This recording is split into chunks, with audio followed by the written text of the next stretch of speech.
I asked the plumber to check my daughter's basement while she was on vacation in the Bahamas. 40 minutes later, he called me, his voice cracking. "Sir, I think you need to come over right now. There's something behind the storage wall, and I can hear breathing." I drove there faster than I should have, and what I uncovered behind that wall changed everything I thought I knew about my own family. Before I go any further, please subscribe to the channel and tell me in the comments what time it is, where you live right now. I want to know who's listening tonight. My name is Walter Brennan. I'm 67 years old, and I live in a small 2-bedroom condo in Asheville, North Carolina. For 41 years, I worked as a homicide detective with the Charlotte-Mecklenburg Police Department before I finally turned in my badge 3 years ago.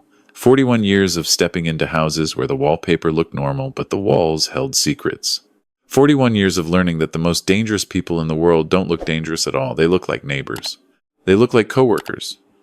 Sometimes, God help me, they look like family. My daughter is Caroline.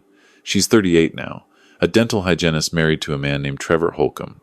Trevor's 42, runs his own boutique real estate firm, the kind that flips houses in the trendy parts of town and posts drone footage of them on social media. They met at some charity gala about 6 years ago and were married within 10 months. I never liked Trevor much. Something about the way he laughed too loud at his own jokes, the way his eyes never quite settled on you when he spoke. But Caroline was happy, or said she was, and I'd learned a long time ago that telling your grown daughter who to love is a fast way to lose her.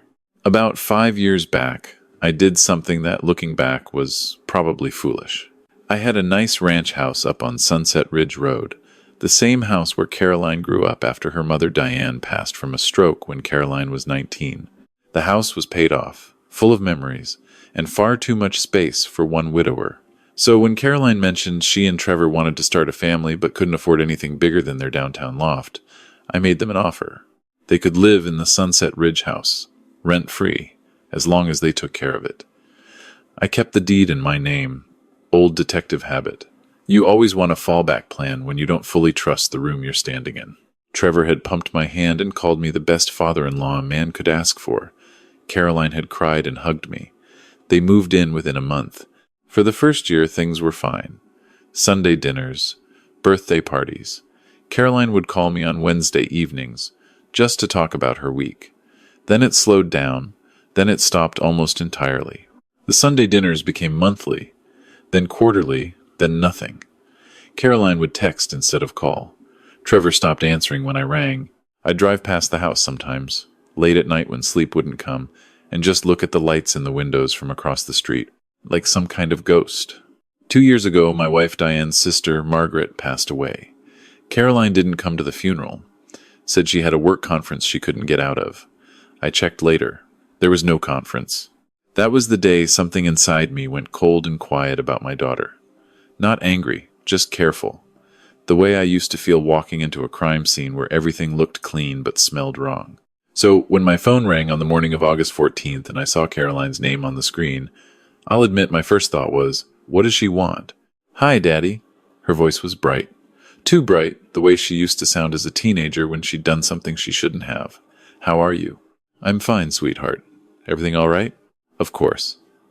"Listen, I have a small favor to ask. Trevor and I are flying out to Nassau tomorrow morning. Anniversary trip. 12 days at this resort he's been wanting to try." "That sounds nice." "The thing is, I've been smelling something funny in the basement laundry room for weeks. Like a mildew thing, or maybe a slow leak somewhere. I don't want to come back from vacation and find the whole house has mold. Could you call that plumber friend of yours, Hank? Have him come check it out while we're gone? I'll Venmo you whatever it costs." I held the phone away from my ear for a second and just looked at it. 2 years of barely a word, and now she needed me to manage her plumbing. "Why don't you call Hank yourself? You have his number." There was a pause that lasted half a beat too long. I tried. "He's booked out for weeks, but he'll come right away if you ask. You know how he is about you." That was true. Hank Delgado had been a witness on 3 of my cases back in the late 90s, and we'd stayed friendly over the years. He owed me favors he could never repay. "Anything specific you want him to look at?" "Just the basement, Daddy. The whole basement. There's a storage closet on the back wall, behind where we keep the Christmas stuff. I think the smell might be coming from there. Tell him to check that area especially. I told her I would, and we said goodbye. And I sat at my kitchen table for a long time after the call ended. 41 years of homicide work teaches you to listen to the things people don't say. Caroline hadn't asked how I was doing, hadn't mentioned coming by for coffee when they got back, hadn't said she missed me, just an itemized list of what she needed me to do. The next morning at 8:15 I called Hank. He picked up on the third ring, complaining about his back the way he always did, and I told him what I needed. He laughed and said for me he'd come the same day. I gave him the address on Sunset Ridge, and the spare key I still kept on my keyring, the one I'd never given back when I handed Caroline the house. I told him I'd meet him there at noon to let him in. I drove out to the house around 11:45. The lawn was overgrown, the mailbox was overstuffed with flyers. There was a child's pink scooter laying on its side in the driveway, and I stared at that scooter for a full minute before I could bring myself to walk past it. Caroline didn't have any kids. She'd told me, more than once, that she and Trevor were still trying, but it just wasn't happening for them. She'd cried about it at Christmas 3 years ago. I'd held her hand and told her sometimes it just takes time. A neighbor's kid, I told myself. Must have left it there. I picked up the scooter and leaned it against the porch railing. The house was dim inside, all the blinds drawn. Caroline had redecorated since I'd lived there. Everything was beige and chrome and untouchable. There were no photographs on the walls. Not one. In a house where Caroline used to keep a photo album in every room, where Diane had hung our wedding picture in the entryway and refused to take it down even when the frame got chipped, there was now nothing but blank beige walls and one of those abstract art prints that costs more than a used car. Hank pulled up in his white work van at exactly noon. He was a big man in his late 50s, hands like baseball mitts, gray ponytail down his back. We shook, and I walked him down the basement stairs. The smell hit us both about halfway down. Not mildew. Something else. Sour, and warm, and wrong. That ain't a leak, Hank said quietly. No, it isn't. Walter, that smells like a person. I nodded once. I knew that smell. I'd known it the moment we hit the third stair. It's a smell you don't forget once you've worked, the kind of cases I've worked. You go on up and take a walk around the block, I told him. Give me 10 minutes. Walter, if there's a body down here, we need to call... It's not a body. A body doesn't make sounds. Listen, we both stood very still, and underneath the hum of the dehumidifier and the soft tick of the water heater we could hear it. A faint, rhythmic sound. The sound of someone breathing. Hank's face went pale. Walter, what the hell is going on in this house? I don't know yet, but I'm about to find out. Go up, wait for my call. If I'm not on the porch in 15 minutes, you call 911 and tell them everything. He hesitated, then nodded and headed back up the stairs. I heard the front door open and close. I walked the basement slowly, the way I used to walk a scene. The laundry room was on my left, the water heater on my right. Straight back, against the rear wall, was the storage area Caroline had mentioned, with cardboard boxes labeled Xmas and Easter and baby clothes, save, stacked nearly to the ceiling. I stopped at baby clothes, save. Caroline had no babies. She'd told me she had no babies. I started moving boxes, quiet, methodical. The smell got stronger the deeper I went, and then behind the third row of boxes I saw it. A wall, not the original cinder block wall of the foundation. A newer wall, drywall painted the same off-white as the rest of the basement, with a strip of wood molding along the top to make it look intentional, built to hide the fact that it was hiding something. I ran my hand along it. About 4 feet to the right of where I'd started, there was a seam. A vertical seam where the drywall met itself at an angle. I pushed gently. The whole panel swung inward on a hinge. Behind it was a door. A real door, with a real deadbolt, and the deadbolt was locked from the outside. The breathing was louder now, quicker. Whoever was inside had heard me. "Hello?" I said, and my own voice sounded strange to me, gentler than I'd planned. "I'm not going to hurt you. My name is Walter. I'm just here to help. Can you hear me?" There was a long silence. Then very softly, a small voice, a boy's voice. "Are you the cleaner?" "No, son, I'm a friend. The plumber. I came to check the basement. Are you alone in there?" "Yes." "How old are you, sweetheart?" A pause. 7. I closed my eyes for a second. Then I opened them and looked at that deadbolt. The key was sitting on top of a beam 2 feet to my right. Whoever locked him in had wanted to be able to find the key easily. Casual. Routine. That fact alone made my stomach turn over in a way that nothing in 41 years on the job had ever done. I unlocked the door and pushed it open slowly. The room beyond was about the size of a walk-in closet. There was a small mattress on the floor with a thin gray blanket, a plastic bucket in one corner that I didn't have to look closely at to understand, a single battery-operated lamp giving off a weak yellow glow, an empty water bottle, a plate with a few crusts of bread on it. The air was warm and stale, and the smell of a child who had not been allowed to bathe in a long time. And sitting on the mattress, with his back pressed into the corner and his knees pulled up to his chest, was a little boy. He was small, smaller than 7 should be. His brown hair was matted to his forehead. He wore a faded gray t-shirt that hung off one shoulder and a pair of shorts that were too big on him. His arms were thin in a way that arms shouldn't be. And his eyes. His eyes were what I remembered. Later, when I tried to sleep, big and brown and locked on me with the kind of fear an animal has when it's been hurt enough times to stop expecting anything else. I sat down on the basement floor outside the door, slowly, so I wouldn't tower over him. My knees popped. I'm not built for that anymore. "Hey there, partner," I said. "My name is Walter. What's yours?" He didn't answer for a long time. I just sat there. I've waited longer in interview rooms. Finally, in a whisper, "Mason." "Mason. That's a strong name."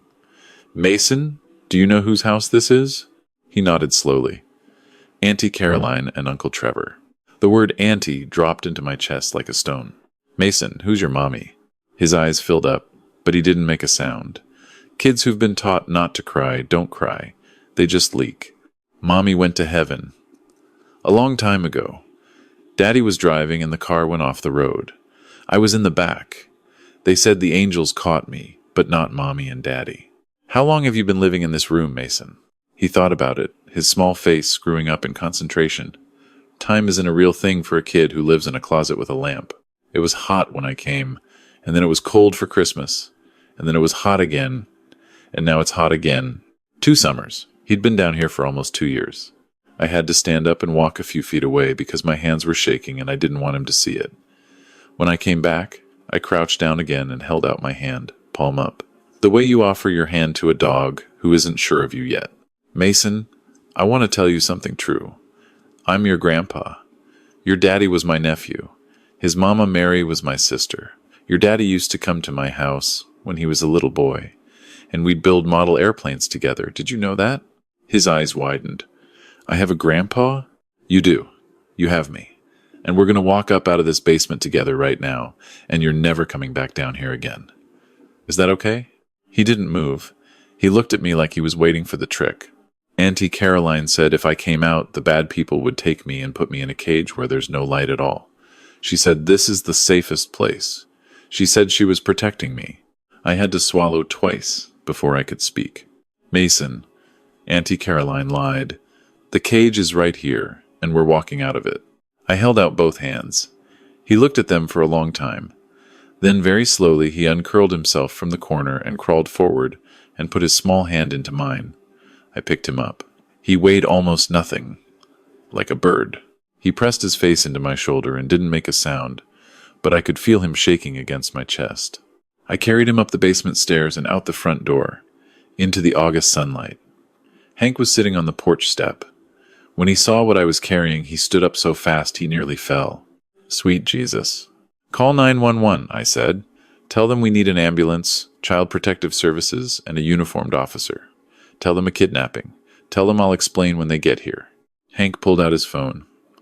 I sat down on the porch swing with Mason in my lap and held him. He kept his face in my shoulder and his small fists locked into the fabric of my shirt. I rocked the swing slowly with one foot and kept saying the same thing over and over, low, into his hair. "You're safe now. You're safe now. You're safe now." The first patrol car arrived in 11 minutes. The ambulance 2 minutes after that. The DSS caseworker, a woman named Yolanda Pierce, took 23 minutes. I knew Yolanda. We'd worked a custody-related homicide together back in 2014. When she stepped out of her county car and saw me on the porch holding the boy, she stopped walking for a moment and just looked. "Walter. What in God's name?" "His name is Mason. He's 7. He's my great-nephew. He's been kept in a sealed room in this basement for almost 2 years. His parents died in a car accident when he was about 5. My daughter Caroline and her husband Trevor are listed as his legal guardians. They're currently on vacation in the Bahamas. Yolanda closed her eyes for a second. Then she opened them and went into work mode.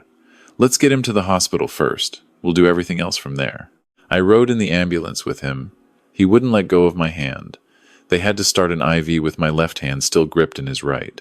At Mission Hospital, the doctors confirmed what I already knew. Severe malnourishment, vitamin D deficiency from no sunlight, stunted growth, more than a year behind where he should have been at his age. Dental decay, untreated ear infection. No physical signs of beating, but the psychological damage they'd come to assess later. He weighed 38 pounds. The average for a 7-year-old boy is around 50. I sat in the hospital waiting room with Yolanda. She had her tablet open and was scrolling. His parents were Daniel and Erica Brennan. Single vehicle accident on US 74, March of 2 years ago. Mason was the only survivor, pulled from the back seat by a passing motorist. He was hospitalized for 2 weeks for minor injuries and shock. After discharge, custody was awarded to Caroline and Trevor Holcomb, listed as the closest available relatives. His grandparents on my side are gone, I said. My sister Mary passed in 2019. Daniel was her only child. Erica was an only child too, and her parents are in a memory care facility in Florida. There wasn't anyone else? There was you, Yolanda said quietly. They never told me he existed. I had known Daniel was gone. I'd gone to his funeral. I'd cried at the graveside. I'd seen the small white casket beside the 2 larger ones and assumed that Mason had died in the crash. Caroline had told me so at the wake. She had stood there in her black dress and held my hand and told me that the boy hadn't made it. I remembered exactly what she said. He's with his mom and dad now, Daddy. It's better that way. I had not asked to see paperwork. Why would I? She was my daughter. Yolanda was watching me. Walter, are you all right? No, I said. But that's not relevant right now. She nodded and looked back down at her tablet. There's a survivor benefit being paid out. Social Security, around $1,400 a month, deposited into an account that lists Mason as the beneficiary and Trevor Holcomb as custodian, plus a settlement from the auto insurance, lump sum of $185,000, also paid into a custodial account, plus the proceeds of the sale of Daniel and Erica's home in Hendersonville, which closed about 18 months ago. 31,200 美元. I did the math in my head. A boy in a closet with a bucket and a battery lamp. Almost $600,000. Trevor's real estate firm, I said. Look at the firm, the flips. I'd bet anything the seed money for at least 3 of those flips came out of Mason's accounts. Yolanda made a note. I'll subpoena the records. The doctor came out. Mason was stable, sleeping. They wanted to keep him at least 3 nights for refeeding protocol and observation. He'd asked, when he woke up briefly during the IV placement, whether the man with the white mustache could come stay with him. They'd told him yes. I went into his room. They had him in a bed that swallowed him whole, with stuffed animals piled around him from the pediatric ward. His face was clean. Someone had washed his hair. He looked, for the first time, like an actual child, instead of a creature. I sat down beside the bed and took his hand. His eyes opened. Grandpa Walter? I'm here, son. I'm right here. Are they going to put me back? No. Never. I want you to listen to me very carefully. As long as I am breathing on this earth, no one is putting you back in that room. I swear it on your daddy's grave. He looked at me for a long moment. Then he nodded once, the smallest nod, and closed his eyes, and slept. I sat in that chair until 2 in the morning. Around 11, my phone buzzed. A text from Caroline.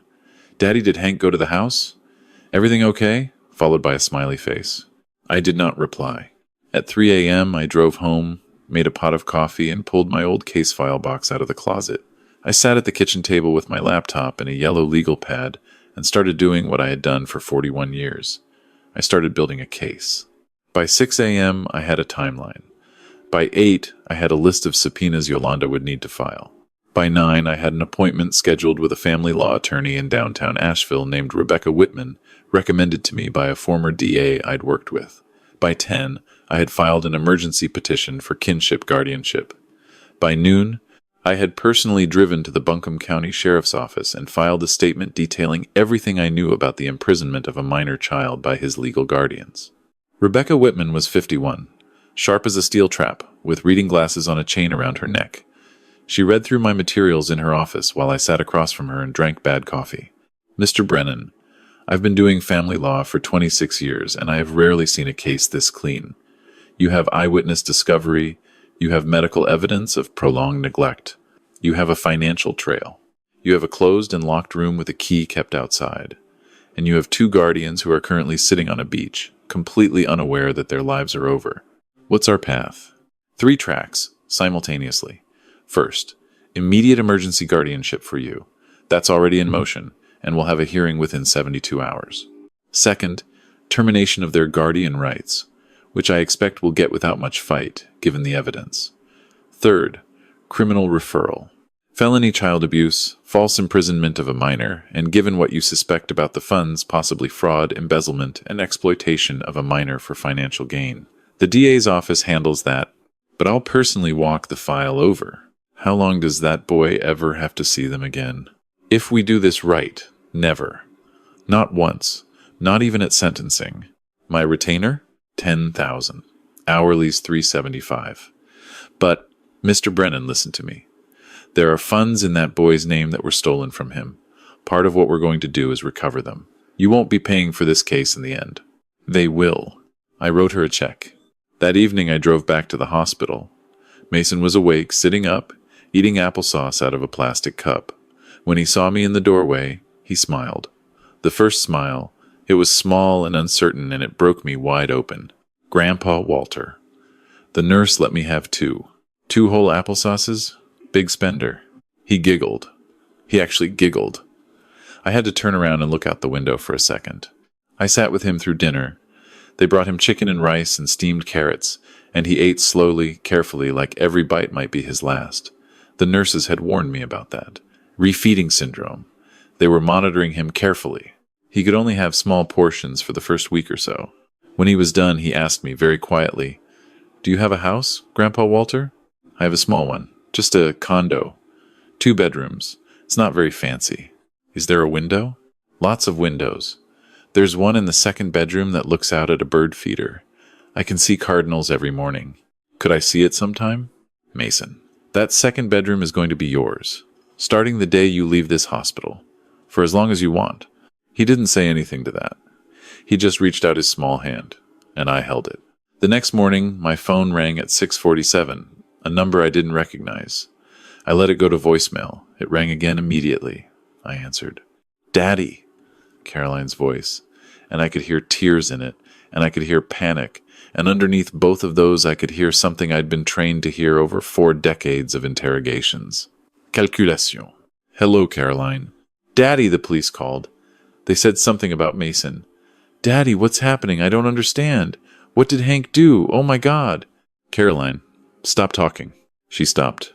"You told me, in the receiving line at your cousin's funeral, that Mason died in the crash. I held your hand and cried. Do you remember that?" There was a silence so long I thought the call had dropped. "Daddy, you don't understand. We were trying to protect him." Trevor said. "Trevor said what, Caroline? Tell me what Trevor said. I want to hear it." "Trevor said it would be too hard, raising him, with our marriage already so stressed.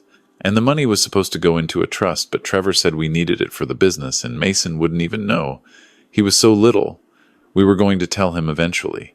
"Caroline, Daddy, please, please, we can fix this. We can come home and explain everything.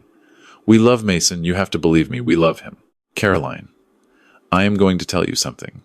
I have been your father for 38 years. I held you the day you were born. I was at every recital, every graduation, every birthday. I am telling you this so that you understand I am not speaking out of anger. I am speaking out of clarity. That little boy upstairs in Mission Hospital, who weighs 38 pounds and has spent 2 years in a sealed room with a bucket because you and your husband wanted his money, is my grandson. He is my family. And you, as of this moment, are not. I do not have a daughter anymore. I have a granddaughter who happens to share my last name, and who is about to spend a great deal of time in a place where she will have plenty of opportunity to think about what she did. Do you understand me? She was sobbing. I could hear Trevor in the background asking what was happening. Daddy, please. Come home, Caroline. The detectives have a lot of questions for you. So does the district attorney. I would advise you to contact a lawyer before you land. You're going to need one. I hung up. I sat at my kitchen table and looked at the phone in my hand for a long time. 41 years of homicide work. I had told mothers their children were dead. I had arrested fathers for unspeakable things. I had sat across interrogation tables from men whose names you'd recognize from the news.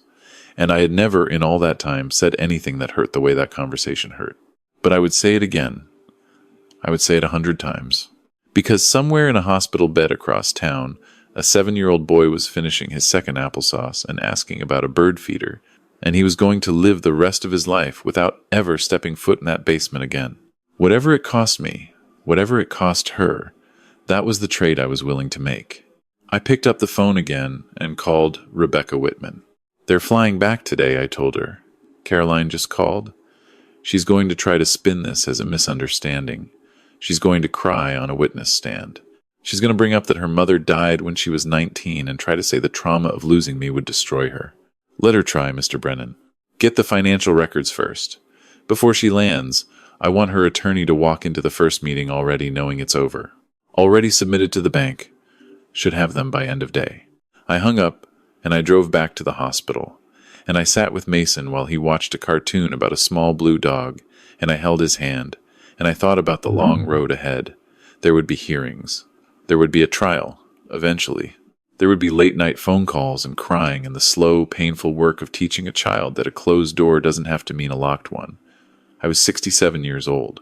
I had been planning to spend my retirement restoring a 1968 Chevy pickup I had in my garage. Instead, I was about to learn how to braid hair, pack lunches, attend parent-teacher conferences, and explain to a traumatized boy what a normal Tuesday afternoon was supposed to feel like. I looked down at him. He had fallen asleep against my arm, his small hand still wrapped around my finger. I had given my daughter a house once, hoping it would bring our family closer together. It hadn't. It had given her a place to hide a child. But I was about to give that child something I had failed to give my daughter somewhere along the way. I was going to give him a home. The kind with windows. The kind where the doors stayed open. The kind where, when somebody knocked, you let them in. And as for Caroline and Trevor, sitting at that very moment in some airport lounge in Nassau, sipping cocktails and watching their phones, scrambling to figure out how to spin what they had done, I had just one quiet thought.